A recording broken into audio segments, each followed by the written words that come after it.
ನಮ್ಮ ಭೂಮಿ ಕಣ್ಣೀರಿಡುತ್ತಿದೆ, ಕೇಳುವವರು ಯಾರಿದ್ದಾರೆ?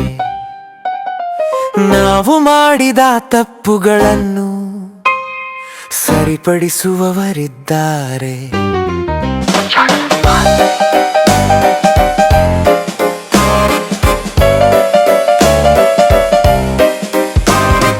ಹಸಿರು ಮರಗಳನ್ನು ಕಡಿಯುತ್ತೇವೆ, ಉಸಿರನ್ನೇ ನಾವು ನಾಶ ಮಾಡುತ್ತೇವೆ. ನದಿಗಳಲ್ಲಿ ಕಸ ಎಸೆಯುತ್ತೇವೆ, ಹೊಸ ಜೀವದ ಹಾದಿ ಮುಚ್ಚುತ್ತೇವೆ. ಪ್ಲಾಸ್ಟಿಕ್ ಹೂವಿನಂತೆ ಕಾಣುತ್ತಿದೆ, ಆದರೆ ವಿಷದ ಬೀಜ ಬಿತ್ತುತ್ತಿದೆ.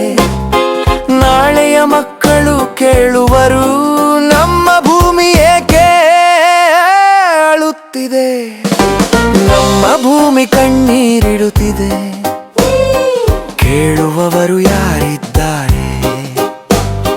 ನಾವು ಮಾಡಿದ ತಪ್ಪುಗಳನ್ನು ಸರಿಪಡಿಸುವವರಿದ್ದಾರೆ.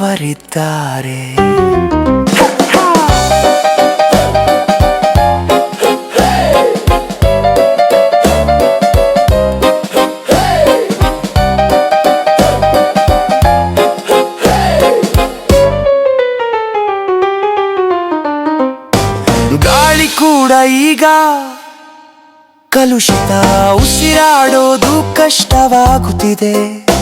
ಪ್ರತಿ ಹೆಜ್ಜೆಗೂ ಕಸವೇ ಕಾಣುತ್ತಿದೆ. ನಿಜವಾಗಿಯೂ ನಾವು ಎಲ್ಲಿ ಹೋಗುತ್ತಿದ್ದೇವೆ? ಒಂದು ಸಣ್ಣ ಬದಲಾವಣೆ ಸಾಕು, ದೊಡ್ಡ ಬದಲಾವಣೆಗೆ ದಾರಿ. ನಮ್ಮ ಕೈಯಲ್ಲಿ ಭವಿಷ್ಯ ಇದೆ, ಇದನ್ನೇ ಮಾಡೋಣ ನಾವು ಸರಿ. ಒಂದು ಮರ ನೆಟ್ಟು, ಒಂದು ಜೀವ ಉಳಿಸು, ಒಂದು ಕಸ ತೆಗೆಯು, ಒಂದು ನಗು ಮೂಡಿಸು. ನಮ್ಮ ಭೂಮಿಯನ್ನು ಮತ್ತೆ ಹಸಿರಾಗಿಸು, ಇದು ನಮ್ಮ ಕರ್ತವ್ಯ, ಮರೆಯಬೇಡ ನೀ. ನಮ್ಮ ಭೂಮಿ ಕಣ್ಣೀರಿಡುತ್ತಿದೆ, ಈಗಾದರೂ ಕೇಳೋಣ. ನಾವು ಮಾಡಿದ ತಪ್ಪುಗಳನ್ನು ಒಂದಾಗಿ ಸರಿಪಡಿಸೋಣ.